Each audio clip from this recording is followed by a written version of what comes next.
Sir, do you know why I pulled you over? Speeding?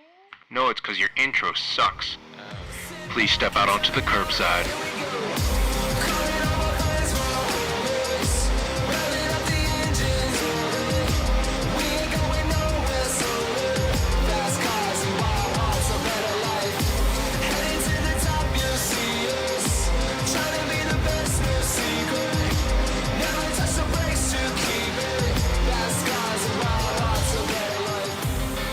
Hello everyone, welcome to another episode of the Curbside Podcast, the podcast where we talk about cars and everything to do with cars. My name's Jeff, I drive a 2004 Honda S2000, and I am your Taiwanese American Southern Californian. I'm Andrew, drive a 2014 Evo 10 MR and a 2015 Subaru BRZ. Not at the moment, but... So, how's that going? So BRZ is in the shop. Last Monday, got into a slight accident. It was like stop and go traffic, and fucking minivan cut me off and slammed on their brakes. And the BRZ kind of went underneath the minivan. But yeah, it's smashed. Oh, the front is smashed. I think I couldn't. It was like so messed up that like I couldn't open the hood. Well, it didn't. Oh, it doesn't look that messed up, but I couldn't open the hood. So the bumper needs to get replaced. The hood needs to get replaced. Both fenders, I think, need to get replaced. So there's probably like a crash bar like damage, and like I don't know what kind of internal damage there is, but it's in the shop right now, waiting to hear back from them. But I filed a claim, and Allstate gave me $1,900. I'm like, I can't get a new bumper and paint it for $1,900. What am I going to do with $1,900? Oh gosh, because I mean the pictures didn't look too bad. Like it didn't look like as if there was anything. It looks like you just need a new bumper and a new hood. Yeah, but the fenders, both sides I looked, it's crumpled a little bit. I don't know, this fucking van cut me off with like 3 feet of space in front of me. I'm like, It's weird because you had that accident, and then I saw my friend. She had an accident. I was like, yo, what the heck happened? She was like, this person just pulled in front of me and slammed on their brakes. I'm like, sounds familiar. I don't know, man. People are getting really bad at driving. I mean, because there was like a statistic that came out in the past 1 or 2 years. There has been more accidents, like serious fatal accidents on the road. Really? In comparison to before COVID. Yeah, I don't know. And I feel like there's more cars on the road now than there were pre-COVID. Are there? It feels like it to me. I don't know. Maybe it's just here, but I feel like there's so many cars. So in that case, like did you have like a dash cam or anything? No. Do you think that would have helped? Yes.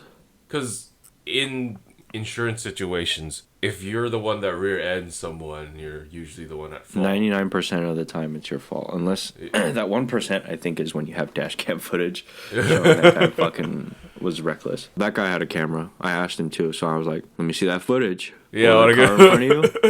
I'd like to see that footage. I don't know. I'm still going to fight it, but I think this is sparked my thought. He literally like texted me because he was on his way home and he got into that accident. And he texted all of us and he was like, "All right, time to sell this." Yeah, dude, it's time to go. So what's the idea? What's this idea that has sparked in your head? So I'm thinking, get the BRZ fixed, right? Sell the BRZ, get like hopefully at least 12. I don't know. My friend sold his BRZ for $12K on like private party, and it was like way more fucked up than mine. So I'm thinking get at least 12, hopefully at least 15. Use that money, pay off the BRZ or pay off the Evo, and then save up for a little bit. And then I think the Model Y should be a thing. You're not going to sell the Evo, are you? Depends. Oh, no. The Model Y is a pretty expensive car. I feel like. Yes, it is. But, like, dude, the Evo is the dream car. I lived the dream for like 2 years. It's all right. So, I've been dailing the Evo because I can't drive the BRZ right now. It's not the best daily driver. It's not a bad daily driver, but if you care about like how much you're paying for gas, it's a horrible daily driver. Yeah. Oh, and these days, gotta start caring about how much you're paying for gas. Yeah, in California, gas is, for premium at least, you can't find under $5. Oh, The cheapest I paid recently was at Costco, and it was $4.99, I think. Jeez, at Costco? Yeah. Oh man, I mean down here it's not much better, but we're like approaching you see like premium at like 5 sometimes, or like $4.98. Yeah. No, it's so bad. It's time to switch. No, I mean, okay, electric's fine, but like it's the Evo, dude. It's the car like since grade school, and not exaggerating, since grade school. I know. I'm thinking, I don't know. I think if I had a Model Y, I wouldn't want the dual clutch Evo anymore. Oh, okay. So maybe I'll sell it and then buy back into like a GSR. Okay, good. Yeah, man, but I would have to buy back in pretty soon because gas cars are going away. I mean, because the sound of you selling your BRZ and an Evo for a Model Y is like, this man has given up on all of the hopes and dreams of becoming a car person. I'm gonna be an electric car person. It'll be a Model Y performance though. Oh, he's got to start like a GoFundMe for Andrew for his Model Y, so he title it "Save the Evo." Yeah, help me pay for a $70,000 car. So I don't have to sell my yeah, my car that has appreciated. Is the Model Y really $70,000? Yeah, the whole Tesla lineup went up. A base model, I think a base model long range Model 3 is close to 40 now. Like a rear wheel drive long range, or no, not even long range, just a rear wheel drive standard range is like 38. Elon's gonna keep making like $20,000-$30,000 cars, and they're just gonna keep going up in value. So he's gonna have to keep making $20,000-$30,000 cars. Yeah, I mean the Model 3 is affordable if you're like upper middle class. Yeah. Because it's not. I mean, it's not cheap, and it's not the people's EV. That's like the Nissan Leaf or. I don't know. Are you ready to just completely switch over to that life? I don't know. I think range anxiety is going to get me, but also like infrastructure here, especially if I'm just daily driving it to and from work every day. The infrastructure for charging here is pretty great, and I can charge it at work for free. Oh, that's true. Yeah, and they valet park Teslas. Oh, how nice. There's like a separate lot. There's a separate lot in the main lot that general employees can't park in. But Teslas can park there. You don't need a parking permit to park there if you have a Tesla, and you can valet it, and they'll charge it for you. Yeah, I don't know. I think for maximum returns, I would have to revert the BRZ back to stock. Yeah. And at this age, working on a car sounds really annoying. Plus, like the garage situation I have right now kind of sucks. It's like a one wide. So man, dude. Going back to the BRZ, that's like the beginnings, man. That's the beginnings. I almost want to sell the Evo more than the BRZ because, like, I would have a manual rear-wheel drive, fun weekend car. Yeah, and then plus, like, if I had a Model Y, I don't need a 4-door anymore. That would make sense. You'd get more money. All my practicality would come from the Tesla. Yeah, exactly. And that would be a huge down payment on the Model Y. I would pay for almost half of that thing. Oh no. I know. Go fund me. Save the Evo. Oh man. About to sell the dream car for a Tesla. I don't know. Have you ridden in a performance? I don't know. Not in a performance. I've ridden in just a Model 3. It drives nice. Like yeah. Legit, have you driven it? Yeah. Like, the steering feels great. Yeah. Like it feels like it's heavy. That's the thing, okay, about Teslas, like, when people review them, it's always, like, tech people and whatnot. Yeah. So they never, like, talk about the driving aspect of it.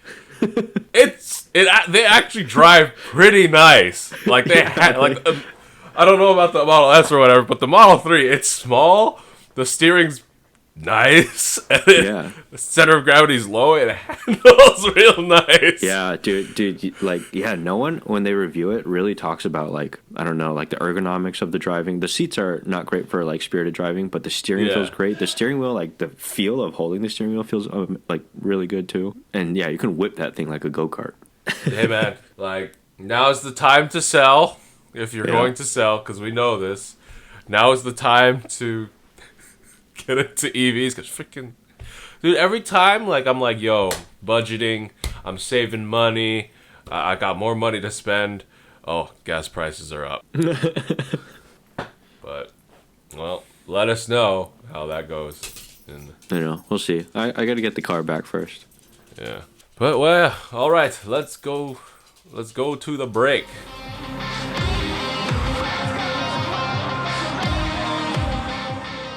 Hello, welcome to the break. Thank you for calling in. Wait, what?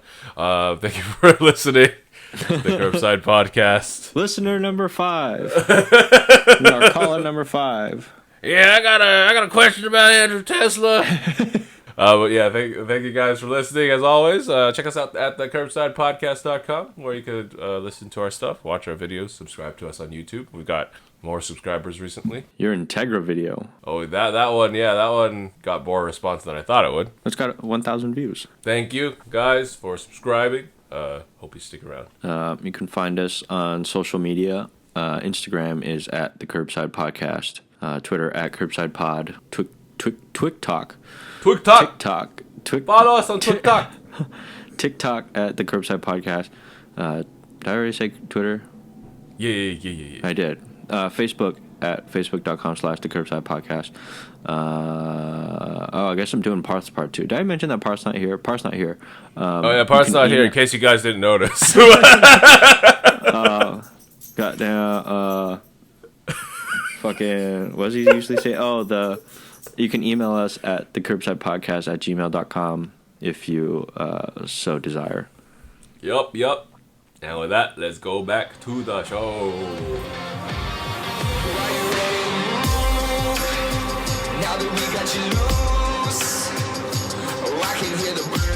Back to the show. It is news time. It's auto show season, kind of, at least. Oh, yeah. Were you there yesterday? I think I saw on your story. Yeah, I went to our story.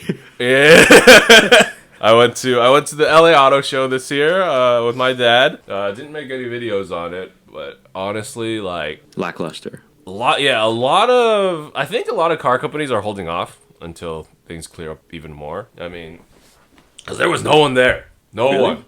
Oh, no Mercedes didn't show up. Yeah, no Mercedes, no Audi, no BMW. No. What? Yeah, no Honda, Mazda, or Volvo. Okay, I thought they were there, but it wasn't the brands that brought the cars. It was a dealership, Galpin. It was Galpin Mazda. Yeah. They're the ones that.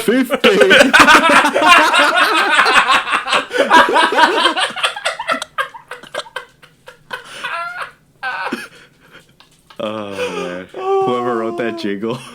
Yeah, dude. We need to find it for the freaking. What else do they say? I don't know. That's the only one I remember. F-150. Get it a Galpin. Oh, Fusion or Focus. Get it a Galpin. Yeah, that's a SoCal. If you know, you know. SoCal dealers have great jingles. Oh gosh, hold up. The Norm Reeves Honda Superstore or Ontario Auto Center. Yes, Cerritos Auto Square. Yes, Cerritos. Oh my God, what's the other one? Keys. Oh, when you don't want. What? No. No, you wouldn't get a lemon. I wouldn't get a lemon at Toyota. Okay, yeah. Can we let's play some of the SoCal for the audience? Let's see. I got one. What is it? They have a massive broom. Oh, it's from like the early 2000. Yeah, just look up Norm Reeves Honda Superstore commercial. It's the first one. Man, but the old one's so good. All right. I mean, okay. We'll post the link in the show notes of this episode in case you're just listening. But I just saw the thumbnail and it was great. And it's big! The broom won't stop until all of this year's Hondas are swept away during the Norm Reed's Honda Superstore's annual Clean Sweep clearance right here in Cerritos. Everyone knows this is the best time of the year to save on a new Honda, so why not stop Imagine driving on the freeway and seeing that broom. In Huntington Beach, West Covina, and right here in the Cerritos Auto Square. Oh man, we gotta find the full like radio jingle. Super selection, Norm Reeves Honda.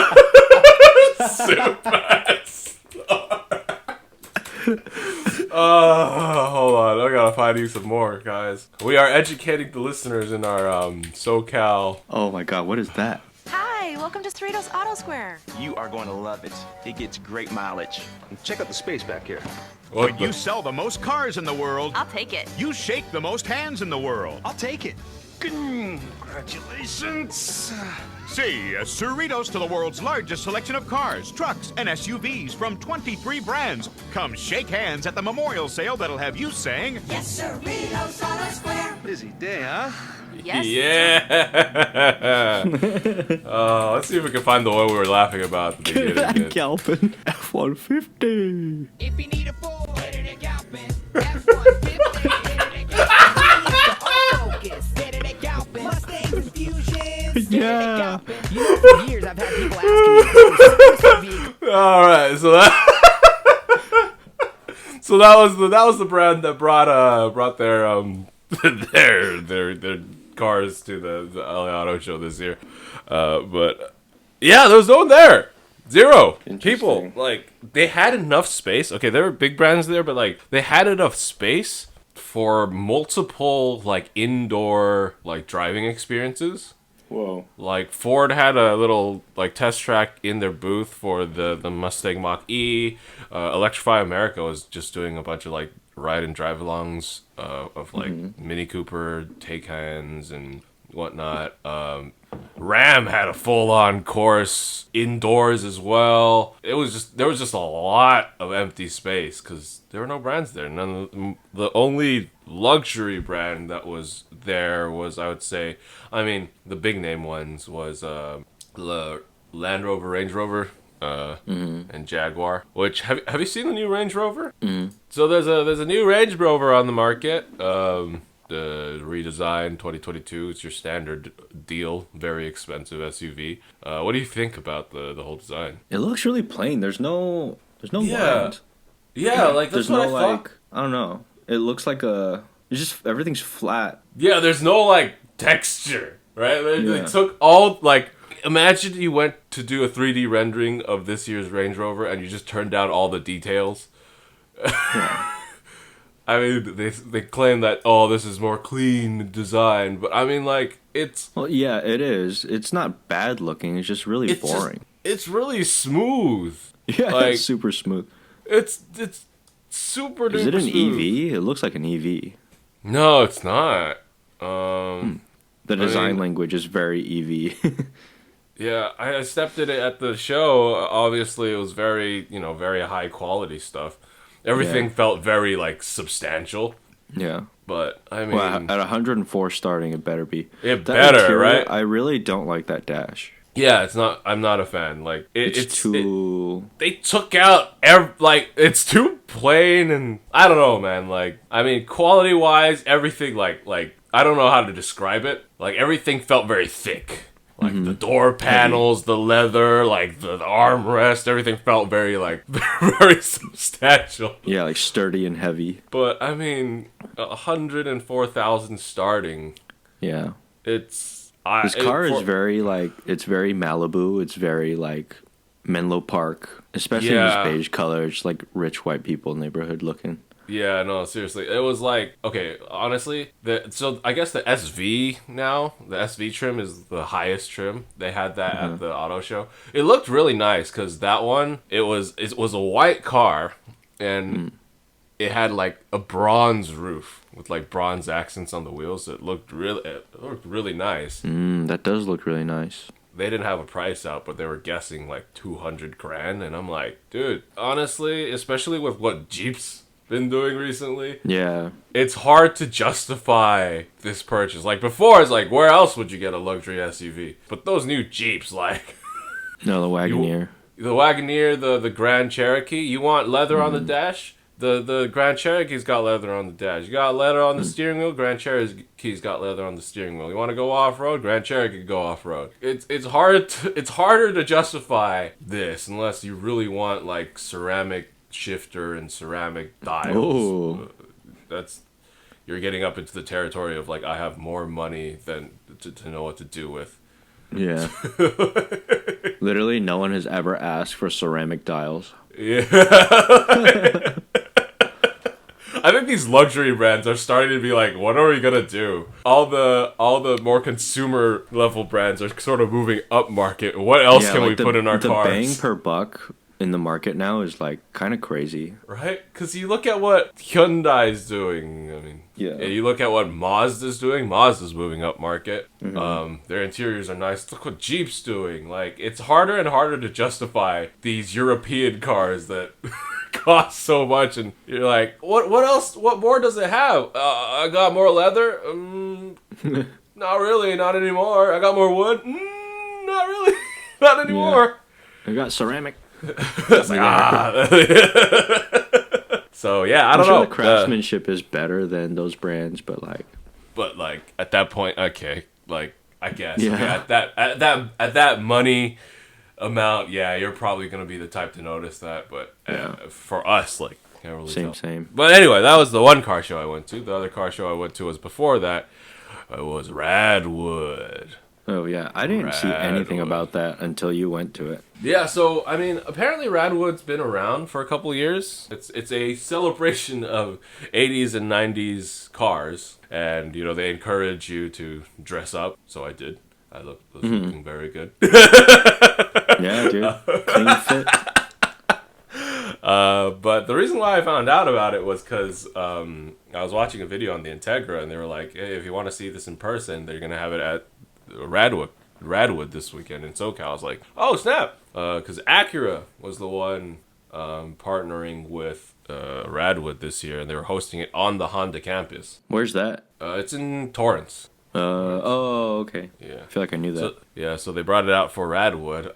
But let's talk about the new Integra first, shall we? Let's do it. Juicy story. Well, what do you think, Andrew? I've already stated my opinions on the internets. Is this not a rebodied Civic Si? It is a rebodied Civic Si. Literally, right?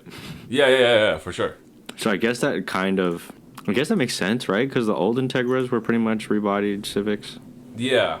Okay, but like, I'll get into that because I did have a conversation with the boss man of Acura about the car at Radwood.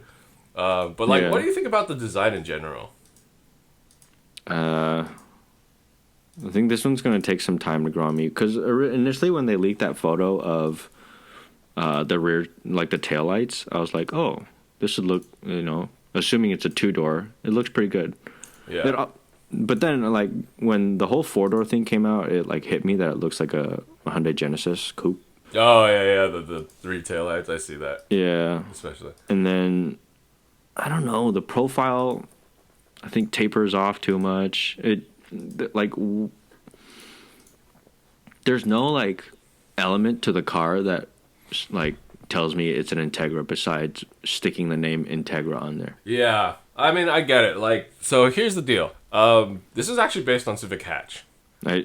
Looks just like it. Yeah, so I did see it in person. I think it looks a lot better in person because it's smaller proportion-wise. Definitely, like, doesn't look like what we expected Integra to look like, especially the coupe, right? There was a 4-door fastback, or 5-door technically, 5-door fastback back in the day. The DC2. They had it there at Radwood, and it did, like, you could see a lot of the elements from that car in this one, especially. And, design is subjective, obviously, so it's some people don't like the way it's designed. I get it. Mm-hmm. But you could tell that some people have, like, rose-tinted glasses on, remembering what the Integra was. Because obviously we saw all the reactions online, and my favorite comment was, the Integra shouldn't have been an up-badge Civic. it should have been a down-badged NSX. And I'm like, What? that's never what an Integra was. Yeah. The Integra, in its history, has always been an up-badged Civic. Yeah. Always been an up-badged Civic. That's why it was the affordable entry into Acura. And so I had the chance at the show to talk with John Akita, the vice president and brand officer of Acura. Mm-hmm. And I was like, hey, so obviously, what do you think about what do you think about the response online? He's like, I get it. And I asked him, like, is there a coupe coming out? Yeah, that was my question. What he said was like, okay, the thing is, if you look back at every generation of Integra, it's always been based on what was available to the Civic at that time, right? Mm-hmm. It was always based on the Civic platform. And unfortunately... they killed the coupe. Yeah, this generation, Honda killed the coupe. And you could tell he was like, he very much wanted a coupe, but... Yeah. He was like, the more you stray away from the platform, the more you try to do things different, the more expensive it is. Well, yeah. And then, the Integra, we wanted it to be what the Integra was. We wanted it to be affordable. So, unfortunately, like, this is probably no coupe. Yeah, because they didn't make a coupe for this generation of Civic.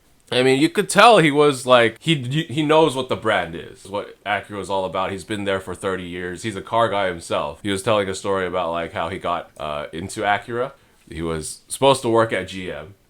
He went on an internship in Japan, and I guess the boss of Honda was like, if you're not wanting to work with us, you don't know what we're about. And he was like, well, then show me what you're about. And they bought him tickets to an F1 race. This was when Honda was like big in F1. They were doing the V10s. They had Ayrton Senna, and he went to that, and he's like, all right, I'm sold. I'm working at Acura. Yeah.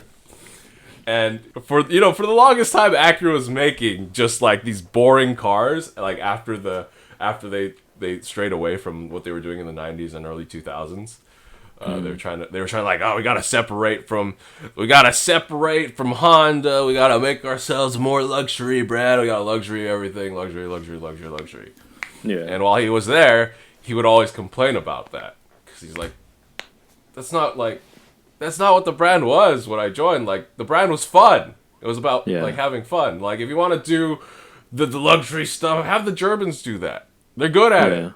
Like, the black, silver cars, they're good at that. Like, why are we trying to do that? And he was like, the funny thing about the company is that if you complain about it a lot, they'll be like, you do it then. Yeah. So now you could tell, like, he's in charge, and it's more exciting. But yeah, it was fun getting to talk to him about it, because, I mean, especially, I told him that comment about Integra should be downgraded NSX, not upgraded Civic. Says who? And he was like, you could tell that guy, I could make it for him, right? I could do that. But he wouldn't be able to afford it, because... because of, like, you have to make new platform, new everything, and that costs a lot of money. Whereas this, it's based on an existing platform. It's gonna be $30,000 starting. $30,000 starting. It's gonna have a stick shift. Oh, really? Yeah, it's pretty good. Yeah, I think my complaint isn't that it's not a bad looking car. I think the only thing that bothers me is just that it's called an Integra. Yeah, and I could see that, right? Like, because we've already have a lot of emotions tied up in the original Integra name. Yeah. Yeah, but like, I guess, like, once you explain that, like, obviously, like, an Integra has always been an up-badge Civic. Yeah. That makes a lot more sense to me. And, like, if you think about it, like, no one had any complaints about the FRS or GT86 being called a GT86 being, like, the grandchild of the 86 Corolla, because, like, that's what it came from. Like, it makes sense. Like, that lineage of, like, that all makes sense. So, like, if you really think about it, this is the same thing. Yeah, it's the same lineage. And I think the main thing that, like, really gets to people is that because we remember the coupe more than we do the 5-door or the sedan version of the Integra. Yeah, that's true. Every time I see, like, a 4-door DC2, I'm like, Like, oh yeah. Forgot those exist, and it looks kind of good. I think for a lot of people, especially people in the age that are, I I guess this car is marketed for. I think they remember the RSX, which is the American Integra, and like that's why this bothers them so much. Yeah, they remember the RSX, and they remember, I think, the round eye Integra, which mostly we see coupes of. Like, we very rarely see the sedan version of that. RSX didn't even have a sedan, but that's because, you know, again, all those generations of Civics had coupe versions. Yeah. Right? Which sucks that this one doesn't. I saw people redesign this Integra online. Two-door. All they did was make it a 2-door and put a wing on it, and everyone's like, "Yeah, that's much better." I'm like, so what they want is just a coupe. I was pretty disappointed when it first came out. I was like, man. But my it makes friend, sense. And it's going to sell. People are going to buy it. Yeah, exactly. Because my friend, like who I took to Radwood, he had no real deep connection to the Integra name. I mean, he knew what an Integra was. He saw it, and I was like, "What do you think?" I'm like, "Dude, I wish I had more money. I would buy this. I would buy this." One more story I would like to talk about is this new Porsche. Great. Another Porsche. But the reason I want to talk about this is... Whoa. So Porsche has created a new silhouette. yeah, exactly. A 1,073 horsepower. It's called the Porsche Mission R. That looks so good. Yeah, it looks real good. But this is going to be, I think people were mentioning how this would be kind of like a preview to what's to come in terms of Porsche's future. The whole lineup. They're gonna, from what I heard, I don't know how true this is, but they're going to, they're gonna keep the 911 as long as they can as the internal combustion engine aspect of Porsche. But they might replace the 718 or, the Cayman, the Boxster to be electric. And so this is full electric. Yeah, this is a full electric. Again, 1,073 horsepower race car. It's gonna have a 0 to 60 or 0 to 100 kph of 2.5 seconds. Top speed of 186 miles an hour, and we can recharge from 5 to 80% in 15 minutes. And they're saying it's scheduled for production 2025 or 2026. I wish Porsche did this more. Like, you could tell it's a Porsche, but it doesn't look exactly the same as every other. Yeah. But man, that looks so good. So yeah, this is the beginning. Wasn't there? Hold on. Oh, so I got this. Dodge has announced that Hellcat production is ending in 2023, I think. 2020. That's it. That's in 2 years. Yeah, I think that's what it is. Or they're stopping Hellcat production very soon. Yeah. And think of the headline. It says that they're going to move into e-muscle cars. So the end is near for the internal combustion engine. Has officially begun. When Dodge is saying that, because we know Dodge during all this time, while people have been making EVs, has been shoving 707 horsepower engines into everything they have. Yep. Is saying, we're giving up and making e-cars. We know that this is the end. E-muscle car. That sounds wrong. But it's the beginning of the end of an era. Officially, I think. I think so. And if you think about it, I think we should have seen this coming, that the Hellcat was like their last hurrah. Yeah. It was so... That's true. It's so crazy that they even did any of that stuff that we should have known. Like, they're not going to top that. What are they going to go back to, like 400 horsepower? No way. Yeah, that's true. That's true. This is the swan song. This is the end. Goodbye. Internal combustion engine. Here's a huge V8 with a huge supercharger, and then we're done after that. Like, I don't know. Yeah, and like we should have saw it coming. Oh man, dude. It's the beginning of the end. Yep. Hey, once every car manufacturer goes EV, I think people are going to adapt to it pretty well. There's going to be like the purists, obviously, that like really like the combustion engine and all that, but like I think there's going to be a variety. It's not just going to be, someone's going to do something interesting. It's not going to be like every car is one pedal drive, and like people are going to make it cool. Like if Dodge is doing e-muscle, that means they're trying to cater to the enthusiast community already. So I think it'll be cool. So yeah, car people out there, If you're listening and you hear that certain company is coming out with EV sports car, buy it. Tell them you want it. Yep. Don't just buy the 4-door commuter cars, because that's all we'll get if you don't buy any of the sports cars.